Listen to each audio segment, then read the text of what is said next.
Welcome to Standard Chartered Money Insights, a podcast series by Standard Chartered Bank that brings you market views and insights on the go. Welcome to Cut to the Chase. Today is Wednesday, the 30th of July. I'm Daniel Lam, your host for the podcast. On Monday, we spoke about the possible factors that may derail the rally in US equities. Well, the US earnings have been beating the low bar expectations, and guidance have been decent. Now, we will soon get heavyweight macro policies and data. FOMC is coming up this Thursday morning Asian hours. Non-farm payroll will be on this Friday, soon to be followed by the US CPI figures. How these will determine the direction of the markets. But there is another key factor to consider, which we did not talk about in the podcast this week, and that is positioning. Now, it's very important. Case in point, look at the equities in both Europe and Japan. They could not hold on to their post-trade deal gains, and that is due to crowded long positioning from investors in the end of US exceptionalism trade. But that does not mean US equity positioning is light. In fact, US equities is slightly above neutral positioning now.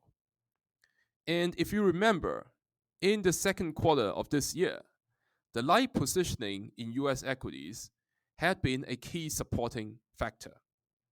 In layman's terms, US equities is no longer the low-hanging fruit that it once was over the last few months. Now, it is noteworthy to go into who has been increasing exposure. Now, momentum-based traders, i.e. systematics and retail, have increased exposure aggressively since the spring. But on the other hand, fundamental managers, i.e. the long-short and mutual fund investors, they continue to have low net exposure. August. That month has historically marked the start of the end for retail activities, which have been very active year to date. Now, other momentum-based players, namely the CTAs, they have shown a similar tendency to delever at the start of August. So that de-risking typically continues into the fall. This is especially true as factors such as the relative strength indicator, i.e. the RSI, is looking increasingly stretched. Now, for those who are keen listeners to this podcast, you know that I compare the price level of the underlying versus the RSI.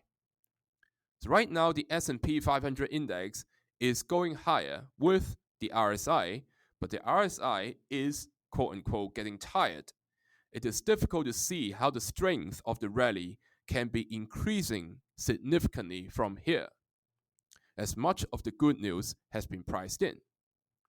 So if we see a pullback that led to a test of the 6,280 support level, and if it fails to hold, then we can see the momentum funds retreating further to the 6,000 level. That is all from me for today. As always, if you enjoy this podcast, please don't forget to rate and like it. Thanks for listening, and we wish you a happy day ahead. Thank you for listening to Standard Chartered Money Insights, a podcast series by Standard Chartered Bank. For more details, visit Market Views on the Go on our website or click the link in the description.